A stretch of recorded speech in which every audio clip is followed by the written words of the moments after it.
Why is it so difficult? Because they've won their first trophy in 70 years. They're in the Champions League. Newcastle's a fantastic place.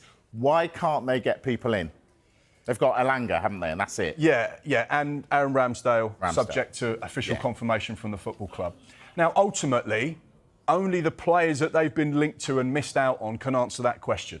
Bryan Mbeumo, Joao Pedro, Hugo Ekitike, Dean Huijsen. Now, these are all top players, right? And Newcastle fans will say, well, we've just missed out on getting #1 targets. But we are trying to compete at the very highest top end of the footballing transfer pyramid. That's where we want to be. We should be targeting the best players we possibly can get. So losing out to Real Madrid, Liverpool, Chelsea, Manchester United is not the worst thing in the world. But ultimately, they've then got to try and pick up the pieces of this. I don't know, we'd say maybe geographically in the northeast, incredible city, passionate city. Brilliant They place. love their football club. Good night out. Good night out, Michael Best Bridge night out. exclusive. But do families and wives and girlfriends want to live there when you've got the bright lights of London and Manchester or Madrid? That may be a question only those players can answer. I think it was hard for Newcastle fans as well. It's like sort of hit a wall out of nowhere because we've talked about Newcastle transfer shows after the last few years. Kieran Trippier sort of starting it all off, huge success. Sven Botman, yes, injuries, huge success. Bruno Guimaraes, probably the best midfielders in the league, huge success. Sandro Tonali, obviously had this betting ban, but great player, huge success.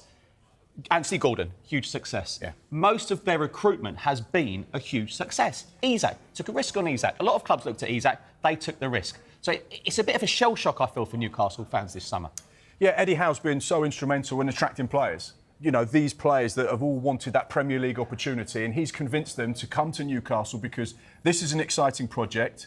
You will be a part of something special. This is a fan base unlike anything else in the world, and you will love playing for them. But that little bit of magic that you had in those conversations clearly isn't working at the moment. And that's the frustration for them, is that the players they're targeting, the top-class recruitment they've done already, like Michael says, it's been outstanding. It just seems to have not had its effect during this summer.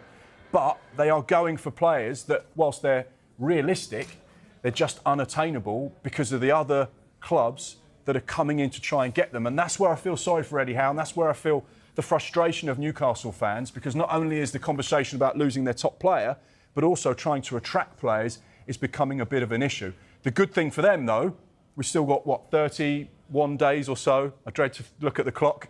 September 1st. There's a long way to go and there's a lot of time left, so they can get business done. They just need to find the right type of players.